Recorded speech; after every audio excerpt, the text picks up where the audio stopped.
ವಿದ್ಯಾಪೀಠ school ಅಲ್ಲಿರೋ ಮಕ್ಕಳು ಸುಮಾರು ಒಂದು 15 ಜನ ಬಡವರು ಮಕ್ಕಳು ಎಲ್ಲರೂ. ನಮಸ್ತೆ, ನನ್ನ ಹೆಸರು ಮಾಸ್ಟರ್ ಪ್ರದೀಪ್ ಜನಾರ್ದನ. ನಾನು 7 ಡಿಗ್ರಿ ಬ್ಲ್ಯಾಕ್ ಬೆಲ್ಟ್, ಕರ್ನಾಟಕ ರಾಜ್ಯ ತೈಕ್ವಾಂಡೋ ಸಂಸ್ಥೆ ಕಾರ್ಯದರ್ಶಿಯಾಗಿ ಕೆಲಸ ಮಾಡ್ತಾಯಿದ್ದೀನಿ.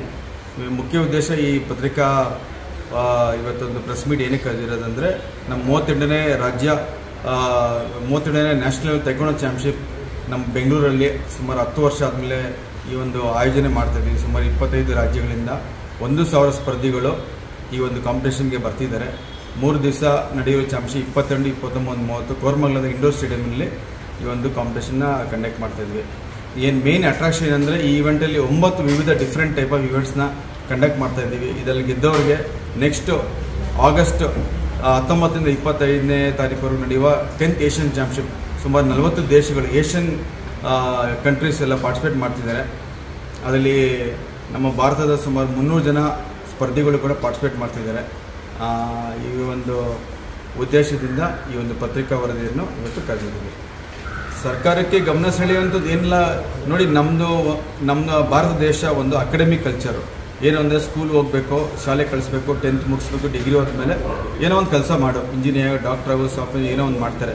ಯಾರು ಕೂಡ ನಮ್ಮ ದೇಶದಲ್ಲಿ ನೀನೊಬ್ಬ ಒಂದು ಒಲಿಂಪಿಕ್ಸ್ಗೆ ಹೋಗಿ ಮೆಡಲ್ ಗೆಲ್ಲೋ, ಏಷ್ಯನ್ ಗೇಮ್ಸ್ಗೆ ಹೋಗಿ ಮೆಡಲ್ ಗೆಲ್ಲೋ, ನಿಮಗೆ ಕೆಲಸ ಸಿಗುತ್ತೆ ಇದರಿಂದ ಅಂತ ಯಾರೂ ಹೇಳೋದಿಲ್ಲ.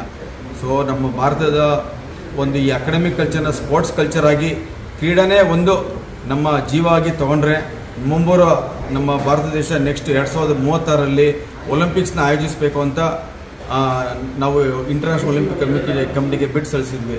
ಅದು ಮುಖ್ಯ ಉದ್ದೇಶ ಆಗಬೇಕಂತ ನಾವು ಈ ಸಣ್ಣ ಮಟ್ಟದಲ್ಲಿ ಚೆನ್ನಾಗಿ ಪರ್ಫಾರ್ಮ್ ಮಾಡಿ ಈ ಒಂದು ಮಾರ್ಷಲ್ ಆರ್ಟ್ಸನ್ನ ಗೇಮ್ಸಲ್ಲಿ ಎಲ್ಲ ಮಕ್ಕಳೆಲ್ಲ ಯಾರು ಗೆಲ್ತಾರೆ, ಮುಂದೆ ಕಾಲೇಜು ಸೀಟ್ಗಳಲ್ಲಿ ಮತ್ತು ಜಾಬ್ಸಲ್ಲೆಲ್ಲ ಅವ್ರಿಗೆಲ್ಲ ರಿಸರ್ವೇಷನ್ ಕೊಟ್ಟರೆ ಮುಂದೆ ಎನ್ಕರೇಜ್ ಆಗಿ ಬೇರೆ ದೇಶದ ಥರ ನಮ್ಮ ದೇಶನ ಒಂದು ಉತ್ತಮ ದೇಶ ಆಗಿ ಬೆಳೆಯೋಕ್ಕೆ ಸಹಕಾರ ಆಗುತ್ತೆ. ಅದಕ್ಕೋಸ್ಕರನೇ ಈ ಇಂಟರ್ನ್ಯಾಷನಲ್ ಇವೆಂಟ್ಸ್ನ ಬೆಂಗಳೂರಲ್ಲಿ ಕಂಡಕ್ಟ್ ಮಾಡಬೇಕು ಅಂತ ನಮ್ಮ ಸಂಸ್ಥೆಯಿಂದ ನಾವೆಲ್ಲರನ್ನು ಈ ಇವೆಂಟ್ನ ಆಯೋಜನೆ ಮಾಡ್ತಾಯಿದ್ದೀವಿ.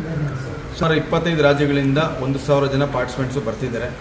ಆ್ಯಕ್ಚುಲಿ 25ನೇ ತಾರೀಕಿಂದ ಶುರು ಆಗುತ್ತೆ. 25, 26ನೇ ತಾರೀಕು, 27ನೇ ತಾರೀಕು international umpire next Asian championship ನಡೆಯೋದ್ರಿಂದ ಭಾರತದಿಂದ ಅಂಪೈರ್ ಆಗಿ ಸೆಲೆಕ್ಟ್ ಆಗೋದಕ್ಕೆ ಒಂದು 2 ದಿವಸ ಟ್ರೈನಿಂಗ್ ಕಂಡಕ್ಟ್ ಮಾಡಿ ಅದರಲ್ಲಿ ಎಕ್ಸಾಮ್ಸ್ ಕಂಡಕ್ಟ್ ಮಾಡ್ತಿದ್ದಾರೆ. ಗ್ರ್ಯಾಂಡ್ ಮಾಸ್ಟರ್ ರಾಜೇಂದ್ರನ್ ಅವರು, ನಮ್ಮ ಭಾರತ ತೈಕ್ವಾಂಡೋ ಸಂಸ್ಥೆಯ ಅವರು ಪ್ರೆಸಿಡೆಂಟ್ ಅವರು ಈ ಟ್ರೈನಿಂಗ್ ಕೊಟ್ಟು ಅಂಪೈರ್ಸ್ನ ಸೆಲೆಕ್ಟ್ ಮಾಡ್ತಿದ್ದಾರೆ. ಅದಾದಮೇಲೆ 28, 29, 30 ತಾರೀಕು ಈ ಒಂದು ಕಾರ್ಯಕ್ರಮ ಆಯೋಜನೆ ಮಾಡಿದ್ದೀವಿ.